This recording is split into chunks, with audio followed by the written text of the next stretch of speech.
ഞാൻ ഇപ്പൊ കയറി കണ്ടിട്ട് ഇറങ്ങിയത്. അവസ്ഥ എന്ന് പറഞ്ഞത് വെന്റിലേറ്ററിൽ കിടക്കുകയാണ്. കാലൊക്കെ പിടിച്ചപ്പോൾ ഫുൾ ഐസ് പോലെ കിടക്കുക. ഒരു അനക്കമില്ല, ഒന്നുമില്ല, ഒരനക്കമില്ല. എനിക്ക് എന്ത് പറയണമെന്നും അറിയില്ല, എങ്ങനെ പറയണമെന്നും അറിയില്ല. ഇപ്പോ അവര് എന്റെ അടുത്ത് പറഞ്ഞെന്ന് വെച്ചാല് 1 മണിക്ക് അവര് ബോർഡ് മീറ്റിംഗ് കൂടി എല്ലാ ഡോക്ടർമാരും കൂടി വന്നിട്ട് ഒരു തീരുമാനം എടുത്തതിന് ശേഷമേ മുൻപോട്ടുള്ള കാര്യങ്ങൾ ചെയ്യാൻ പറ്റുള്ളൂ. ഇപ്പൊ ഇത്രയും സമയമായില്ലേ, ഒന്നും ഇല്ലാതെ ഇങ്ങനെ കിടന്നു കഴിഞ്ഞാൽ ഞങ്ങൾ എന്ത് ചെയ്യും? എന്തെങ്കിലും പറ്റുമ്പോൾ ഞങ്ങൾ എന്ത് ചെയ്യും? ഈ ട്രീറ്റ്മെന്റ് എന്ന് പറയുന്നത് ഞാൻ കയറി കണ്ട അത്ര സമയം വെച്ചിട്ട് ഒരു ഡെഡ് ബോഡി കിടക്കുമ്പോഴേ സത്യം പറഞ്ഞ കൊച്ചവിടെ കിടക്കണത്. അത് എനിക്കറിയാം. അങ്ങനെയാണ് കിടക്കണത്. പാതി കണ്ണടച്ച് തൊടുമ്പോ ഫുൾ ഐസാണ്, ദേഹം മൊത്തം ഐസാണ്. അത് എങ്ങനെ പറയണമെന്ന് എനിക്ക് അറിയില്ല. അതാണ് സത്യം. എനിക്കിപ്പോ വേണ്ടെന്ന് പറഞ്ഞാല് എന്റെ കൊച്ചിന് നല്ലൊരു ബെറ്റർ ചികിത്സ കിട്ടണം. അതിപ്പോ ഇവിടെ ആയാലും എവിടെ ആയാലും എങ്ങോട്ടായാലും എനിക്ക് നല്ലൊരു ചികിത്സ കിട്ടണം. എന്റെ കുഞ്ഞിനെ എനിക്ക് തിരിച്ചു വേണം. ഇപ്പൊ ഇത്ര സമയമായി, ഞങ്ങൾ എന്ത് ചെയ്യും? ഉച്ചയ്ക്ക് ശേഷം അവര് പറയാണ് ഇനി ട്രീറ്റ്മെന്റ് ഒന്നും ചെയ്യാൻ പറ്റില്ല, ആളില്ല എന്ന് പറഞ്ഞാൽ ഞങ്ങൾ ആരോട് പോയി? 19 വയസ്സ് തികഞ്ഞിട്ടില്ല എന്റെ കുഞ്ഞിന്, ജീവിക്കാൻ പോലും തുടങ്ങിയിട്ടില്ല. വന്ന കുട്ടിയാണ് ഇന്ന് ഈ അവസ്ഥയിൽ ഈ മെഡിക്കൽ കോളേജ് ആശുപത്രി കിടക്കുന്ന, ട്രീറ്റ്മെന്റ് ഇല്ലാതെ. ഞങ്ങൾക്ക് ചോദിക്കാനും പറയാനില്ല. രണ്ടുപേരെയാണ് അയാൾ അത് ചെയ്യാൻ നോക്കിയത്. 2 ജീവനാണ് അയാൾ അത്രയും ഇത് ചെയ്തത്. അതും ലേഡീസ് കമ്പാർട്ട്മെന്റ് കയറി ഒരാളൊരുത്തം ഇരുന്നിട്ട് അത് അന്വേഷിക്കാനോ തിരക്കാനോ ഒരു മനുഷ്യൻ അവിടെ ഇല്ലായിരുന്നു. നമുക്ക് ആകെ സുരക്ഷിതം കിട്ടുന്നത് ലേഡീസ് കമ്പാർട്ട്മെന്റ് ആണ്. അവിടെ അതില്ലെങ്കിൽ പിന്നെ ഞങ്ങൾ എന്ത് ചെയ്യും? ലേഡീസിലാണ് കയറിയത്. ലേഡീസിലാണ് കയറിയത്. ഏത് കമ്പാർട്ട്മെന്റിലായാലും ഒരു ഗേൾസിന്, അതായത് പെൺകുട്ടികൾക്ക് സുരക്ഷിതത്വം വേണോ വേണ്ടേ? എത്ര കേസായി ഇപ്പം ഈ റെയിൽവേയില്? ജനറലിൽ പോയതാണല്ലോ സൗമ്യ കേസ് ഒന്ന് ജനറൽ കമ്പാർട്ട്മെന്റിൽ പോയൊരു പെൺകുട്ടിയാണ്. ട്രീറ്റ്മെന്റ് കിട്ടുന്ന ഒരു ട്രീറ്റ്മെന്റ് ഇല്ല. ഞങ്ങളിലെ പട്ടിയെ പോലെ ഇവിടെ വന്ന് കിടക്കുന്ന അവർ പറയുന്ന ഞങ്ങൾ കേൾക്കുന്നു. ഞങ്ങൾക്ക് വേണ്ടി ആരുണ്ട് ചോദിക്കാൻ? ഉച്ചയ്ക്ക് ശേഷം ബോർഡ് മീറ്റിംഗ് കൂടിയതിന് ശേഷം കുട്ടിയുടെ കാര്യത്തിൽ തീരുമാനം എടുക്കാന്ന് ഇന്നലെ പറ്റിയ സംഭവം ഇവിടെ കൊണ്ടുവന്നതാണ്. കുട്ടിയെ ഇന്നലെ ഇവിടെ കൊണ്ടുവന്നതാണ്. ഇതുവരെ ട്രീറ്റ്മെന്റ് ചെയ്തിട്ടില്ല. ഇന്റേണൽ ബ്ലീഡിംഗ് ആണെന്ന് പറയുന്നവര്. അതൊന്നും ചെയ്യാൻ പറ്റത്തില്ല. എവിടെയോ വെച്ച് അതിന് സഡേഷൻ കൊടുത്ത് ഇവിടെ ഞങ്ങളുടെ പറഞ്ഞു. ഞങ്ങൾക്ക് ഈ ഡോക്ടർമാരുടെ ഞങ്ങൾക്ക് അറിയില്ല. ഞാൻ വന്ന് കാണുന്നത് ഇപ്പൊ എന്റെ കുട്ടീനെ ഞാൻ ഇപ്പോഴേ വന്ന് കാണുന്നത്. ഞാൻ ഇവിടെ ഇല്ലായിരുന്നു. ഞാൻ വന്ന് കാണുന്നത് ഈ ഒരു അവസ്ഥയാണ്. അത് ഡോക്ടർ പറഞ്ഞെന്ന് വെച്ചാല് 1 മണിക്ക് ബോർഡ് മീറ്റിംഗ് കൂടിയിട്ട് എന്താന്ന് വെച്ചാൽ MRI സ്കാൻ ചെയ്യാൻ പോലും അതിനുശേഷം എല്ലാവരും കൂടെ ആലോചിച്ചിട്ട് മാത്രമേ ചെയ്യാൻ പറ്റുള്ളൂ എന്ന് പറഞ്ഞു. ഞങ്ങൾ എന്താ ചെയ്യണ്ടേ? ഞാൻ എന്താ ചെയ്യണ്ടേ? ഇതുവരെ ഒരു ട്രീറ്റ്മെന്റ് ഒന്നും ചെയ്തിട്ടില്ല. അവര് ചെക്ക് ചെയ്തിട്ട് കൈക്ക് മാത്രം എന്തോ ഒരു മിസ്റ്റേക്ക് ഉണ്ട്. 20 മുറിവുണ്ടെന്ന് പറഞ്ഞ് ചെക്ക് ചെയ്ത ഡോക്ടർ പറഞ്ഞത് 20 മുറിവ് കൊച്ചിന്റെ ദേഹത്തുണ്ടെന്ന്. എന്നോട് പറഞ്ഞത് 20 മുറിവ് കൊച്ചിന്റെ ദേഹത്തുണ്ട്. മെയിനായിട്ട് നെറ്റിയുടെ അവിടെയും ബാക്കിലും ഉള്ളതാണ് മെയിനായിട്ട് അവർക്ക് ഉള്ളതെന്ന് പറഞ്ഞത്. ആ മൊത്തത്തിൽ മുറിവാണ്. തല ഉൾപ്പെടെ തലയിൽ 2 മുറിവാണ് മെയിൻ ആയിട്ടുള്ളതെന്നാണ് പറഞ്ഞേക്കുന്നത്. ബാക്കിലും നെറ്റി സൈഡിലും. ബാക്കി മൊത്തം മുറിവുണ്ട്. അത് 20 മുറിവുണ്ടെന്ന് ഡോക്ടർ എന്നാണ് പറഞ്ഞത്. ഇപ്പോഴത്തെ പൊസിഷൻ എന്താന്ന് വെച്ചാല് കുട്ടി ഒരു ഡെഡ് ബോഡി കിടക്കും പോലെ കിടക്കുന്നു. മൂക്കി കൂടി ബ്ലഡ് വന്നുകൊണ്ടിരിക്കുന്നു. ശ്വാസം എടുക്കുന്നുണ്ട്. വെന്റിലേറ്ററിന്റെ സഹായത്തോടെ അവർ ശ്വാസം എടുക്കുന്നുണ്ട്. മൊത്തം ബോഡി തണുത്തിട്ടുണ്ട്. അവര് ട്രീറ്റ്മെന്റ് തുടങ്ങിയിട്ടില്ല. ഉച്ചയ്ക്ക് ശേഷം ചെയ്യാന്ന് പറയുന്നു. ഉച്ചയ്ക്ക് ശേഷം അവര് പറയാണ് ഇല്ലാന്ന് പറയൂ എന്നുള്ളൊരു പേടിയാണ്. എനിക്ക് എന്റെ കൊച്ചിനെ ജീവനോടെ വേണം. അതിന് എന്ത് അവര് ചെയ്തിട്ടാണ് എനിക്ക് എന്റെ കൊച്ചിനെ ജീവനോടെ വേണം. എനിക്ക് ആകെ ഒന്നേ ഉള്ളൂ. എനിക്കൊരു വളർന്നുമില്ല. ഒരു മോനും ഒരു മോളും മാത്രമേ ഉള്ളൂ. അതും 19 വയസ്സ് പോലും എന്റെ കുഞ്ഞിന് തികഞ്ഞിട്ടില്ല. 18 വയസ്സാണ് അവക്ക്. അല്ല ഇവിടെ ആണെന്ന് അറിഞ്ഞപ്പോ തൊട്ടേ എന്റെ നെഞ്ചിക്കൂടെ തീ തന്നെയാണ്. എനിക്കത് ടെൻഷൻ തന്നെയാണ്. ഞാൻ കണ്ടിട്ടില്ല. ഞാൻ ഇതുവരെ ആ കുട്ടീനെ കണ്ടിട്ടില്ല. ഇവിടെ വന്നിട്ട് കണ്ടത് എന്റെ മോളെ മാത്രമേ ഞാൻ കണ്ടിട്ടുള്ളൂ. ഞാൻ ആ കുട്ടീനെ കണ്ടിട്ടില്ല. അത് വേറെ ഹോസ്പിറ്റലിൽ ഞാൻ അറിഞ്ഞത്. ഞാൻ കണ്ടിട്ടില്ല. ഒന്നും പറ്റിയിട്ടില്ല.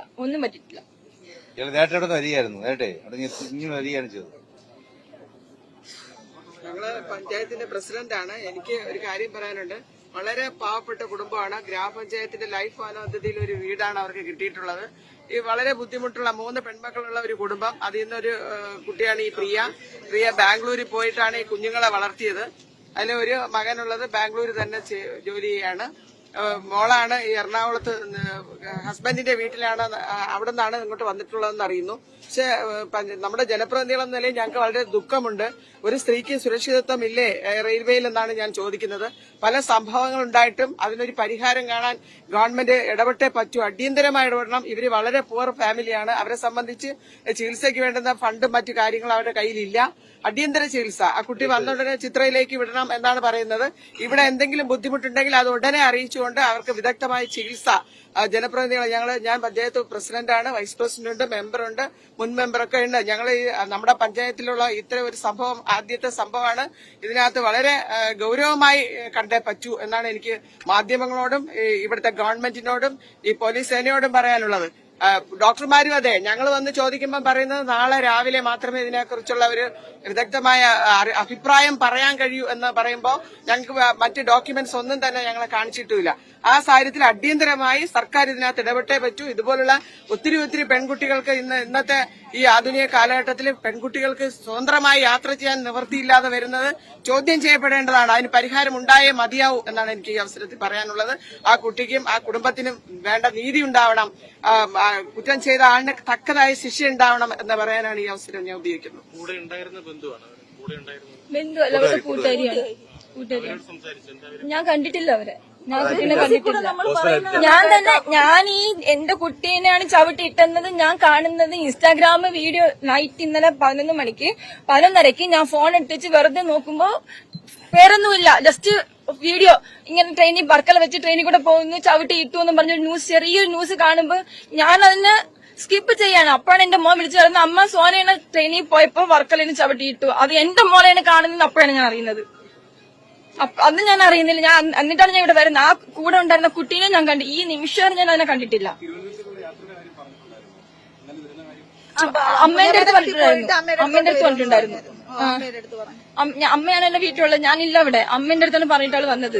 അവള് വരുമായിരുന്നു, അവള് പോയിട്ട് വരാം, കുഞ്ഞമ്മയുടെ വീട്ടിൽ പോയിട്ട് വരാന്ന് പറഞ്ഞു തന്നെ പോയത്. പക്ഷെ ഇന്നലെ അവിടെ നിന്ന് കയറി വന്നോണ്ടിരിക്കുമ്പോഴാണ് 2 ദിവസം മുമ്പ് വന്നിട്ട് എന്റെ അടുത്ത് പറഞ്ഞിട്ടാ വന്നത്. എന്റെ വീട്ടിൽ നിന്നാ വന്നത്. അവള് ബാംഗ്ലൂരിൽ നിന്ന് വന്നിട്ട് അവള് എന്റെ അടുത്ത് നിന്ന് നേരെ എറണാകുളം പോയിട്ട് എറണാകുളത്ത് നേരെ അവള് അമ്മേന്റെ അടുത്താ വന്നത്.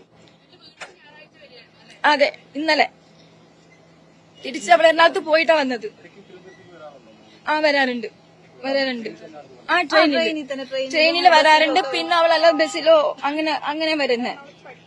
ഇല്ല, അവളെ ഹസ്ബൻഡിന്റെ വീട് എവിടെയാ? അവള് ഫാഷൻ ഡിസൈനിങ് പഠിച്ച് കഴിഞ്ഞിട്ട് നിൽക്കാണ്ട് ഞാൻ പിന്നെ അതിന് കല്യാണം കഴിച്ചു വിട്ടത്. അത് എറണാകുളത്താണ് വിട്ടത്. എനിക്ക് എങ്ങനെ പറയണമെന്ന് ഏത് രീതിക്ക് പറയണമെന്ന് അറിയില്ല. എനിക്ക് എന്റെ കൊച്ചിന് വെറ്റ ചികിത്സ കിട്ടണം.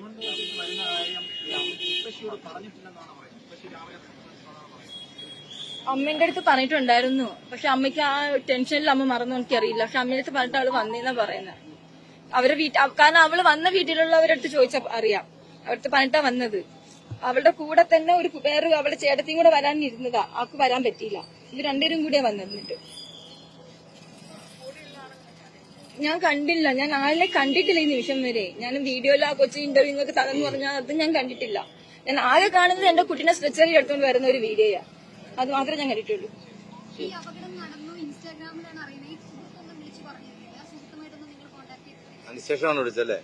ഈ സംഭവം നടന്നതിന് ശേഷം എന്റെ ഫോൺ എന്ന് പറയുന്നത് 9:30 മണിയാകുമ്പോഴത്തേക്കും ഇത് നോർമലി സൈലന്റ് ആവുന്നതാണ്.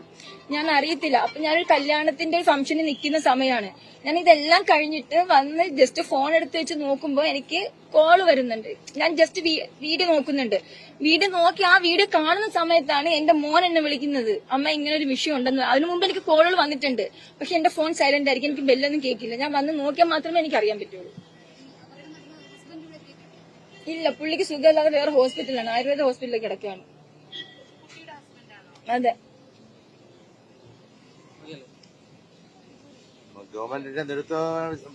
എന്റെ കുട്ടിക്ക് മറ്റേ ചികിത്സയാണ് എനിക്കിപ്പോ വേണ്ടത്. കാരണം ഇത് നിങ്ങൾ തന്നെ കയറി കണ്ടാൽ നിങ്ങൾക്ക് അറിയാം. ഞാനൊരു അമ്മയാണ്. ഞാൻ ചെന്ന് കാണുമ്പോ സത്യം ദൈവത്താണ് ഞാൻ പറയാണ്, എന്റെ കുട്ടി ഒരു പാതി കണ്ണടച്ച് തണുത്ത് ഐസ് പോലെ അവിടെ കിടപ്പുണ്ട്. വെന്റിലേറ്റർ കൂടെ ശ്വാസം എടുക്കുന്നുണ്ട്, വിടുന്നുണ്ട്. ഞാൻ അത്ര കഷ്ടപ്പെട്ടായിട്ട് ഒരു മനുഷ്യന്റെ സഹായമില്ല. ഞാൻ അത്ര കഷ്ടപ്പെട്ട് വളർത്തിയതാ.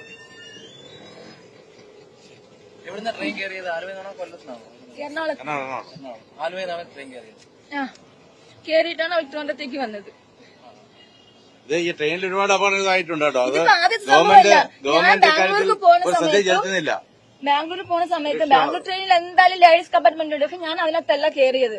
ഞാൻ തൊട്ടടുത്ത് ജനറൽ കമ്പാർട്ട്മെന്റ് ഇരിക്കുമ്പോൾ ലേഡീസ് കമ്പാർട്ട്മെന്റിന്റെ ബാത്റൂമിനകത്ത് ഇതുപോലെ ഒരുത്തം കയറി ഇരുന്നിട്ട് അവിടുത്തെ പെണ്ണുങ്ങൾ ബഹളം ഉണ്ടാക്കി അടുത്ത സ്റ്റേഷൻ എത്തുന്നത് വരെ അവര് പേടിച്ചിരുന്നിട്ട് പോലീസുകാരെ കൊണ്ടുവന്നിട്ടാണ് അയാളെ ബാത്റൂമിനകത്തുനിന്ന് എടുത്ത് വെളി കളയുന്നത്. അത്രയ്ക്കേ ഉള്ളൂ. കാരണം ഞങ്ങൾക്ക് ചില ട്രെയിനുകൾ നമുക്ക് ട്രിവാൻഡ്രത്ത് നിന്ന് എടുക്കുന്നതുണ്ട്. നമ്മൾ എവിടെയാണ് നിൽക്കുന്നത് അവിടെ നിന്ന് എടുക്കുന്ന ട്രെയിനുണ്ട്. അതിനകത്ത് കയറിയിരിക്കുന്ന ഒരാളിനെ ഒരു മനുഷ്യനും കണ്ടില്ല എന്ന് പറഞ്ഞാൽ എങ്ങനെ നമ്മൾ പിന്നെ ഇപ്പൊ ലേഡീസ് കമ്പാർട്ട്മെന്റിൽ നമുക്കൊരു സുരക്ഷിതത്തിലേക്ക് നമുക്ക് എവിടെ കിട്ടുക? ജനറലിലും കിട്ടത്തില്ല. അത് എത്രയോ സംഭവം നിങ്ങൾക്ക് തന്നെ അറിയാം. എത്രയോ സംഭവങ്ങളുണ്ട്. പിന്നെ എന്റെ മോളെ സംബന്ധിച്ച് അവള് ഒരു തെറ്റ് അവൾക്ക് ഇഷ്ടപ്പെടാത്ത രീതിക്ക് കണ്ടുകഴിഞ്ഞാൽ അവള് സംസാരിക്കുന്ന കുട്ടിയാ. അവള് പ്രതികരിക്കുന്ന ഒരു കുട്ടിയാ. അയാൾ കാണിച്ച തോന്നിയവസ്ഥയാണ് അവള് ചോദിച്ചത്, അല്ലെങ്കിൽ അവള് പ്രതികരിച്ചത്. അതിനാണ് അവൾക്ക് ആ ഇത് കിട്ടിയത്. ഇത് ഇപ്പൊ എന്റെ കുട്ടിയല്ല, നാളെ വേറെ കുട്ടിയാണെങ്കിൽ ഇതാണ് അവസ്ഥയെങ്കിൽ എന്തായിരിക്കും? നമ്മളിപ്പോ ഒരുത്തം വന്ന് നമ്മുടെ അടുത്ത് കുടിച്ചിട്ട് വന്ന് അല്ലെങ്കിൽ വന്ന് ചോണ്ടേ നുള്ള പിച്ച ട്രെയിനില് മിക്ക ട്രെയിനിൽ നടക്കുന്ന സംഭവമാണ് അത്. കാരണം ഞാൻ സ്ഥിരം ട്രെയിനിൽ പോകുന്ന ഒരു വ്യക്തിയാണ്. ജനറൽ കമ്പാർട്ട്മെന്റ് കയറി കഴിഞ്ഞാല് നമുക്ക് അങ്ങനത്തെ അനുഭവം ഇഷ്ടം പോലെ ഉണ്ട്. ഒരു സുരക്ഷിതത്വം നമുക്ക് ട്രെയിനകത്ത് ഇല്ല. അത് സത്യമായ കാര്യമാണ്. നമ്മളെ സംരക്ഷണം നമ്മൾ തന്നെയാണ് ഏറ്റെടുക്കേണ്ടത്. വേറെ ഇപ്പൊ പോലീസ് ഉണ്ടെന്ന് പറഞ്ഞു അല്ലെങ്കിൽ അതിന്റെ ആൾക്കാരുണ്ടെന്ന് നമുക്കൊന്നും കിട്ടത്തില്ല, ഒന്നും ഉണ്ടാകത്തില്ല. അത് കഴിഞ്ഞിട്ട് നമുക്ക് ആകെ ഉള്ളൊരു സമാധാനം എന്ന് പറയുന്നത് ഏതെങ്കിലും നല്ല ചില മനുഷ്യർ ആ ട്രെയിനകത്ത് ഉണ്ടെങ്കിൽ അവരുടെ ഭാഗത്ത് നമുക്ക് നല്ലൊരു പ്രതികരണം ഉണ്ടാവും. അല്ലാതെ കുടിച്ചുകൊണ്ട് എത്രയോ പേരാണ് അതിനകത്ത് കയറി വിഷയം ഉണ്ടാക്കുന്നത്. ഒരു മനുഷ്യനും ചോദിക്കത്തില്ല. നമ്മളത് കണ്ട് സഹിച്ച് ഇപ്പം നമ്മൾ എന്ത് ബുദ്ധിമുട്ടും നടത്തിയാലും നമ്മൾ സഹിച്ചവിടെ ഇരുന്നോണം. അതാണ് ഞാന് നല്ല എന്റെ മോക്ക് 3 വയസ്സുള്ള 3-4 വയസ്സ് 2 പഠിക്കുമ്പോൾ ഞങ്ങൾ പിണങ്ങിയതാ. പിന്നെ അയാളുടെ യാതൊരു ബന്ധമില്ല. ആ അത്രയും പ്രായത്തിൽ നിന്ന് ഞാൻ കഷ്ടപ്പെട്ട് ഞാൻ അന്യനാട്ടിൽ പോയി വന്ന് കഷ്ടപ്പെട്ടാണ് ഞാൻ ഈ 2 മക്കളെ വളർത്തിക്കൊണ്ടുവന്നത്. പക്ഷെ ഇപ്പൊ എനിക്ക് എന്റെ കുട്ടി കിട്ടോ ഇല്ലെന്ന് എനിക്ക് അറിയില്ല. എന്റെ കുട്ടി എനിക്ക് ഇവിടുന്ന് മെഡിക്കൽ കോളേജിൽ നിന്ന് എനിക്ക് ജീവനോടെ കൊണ്ടുപോകാൻ പറ്റുമെന്ന് എനിക്കറിയില്ല. അതാണ് എന്റെ ഇപ്പോഴത്തെ അവസ്ഥ.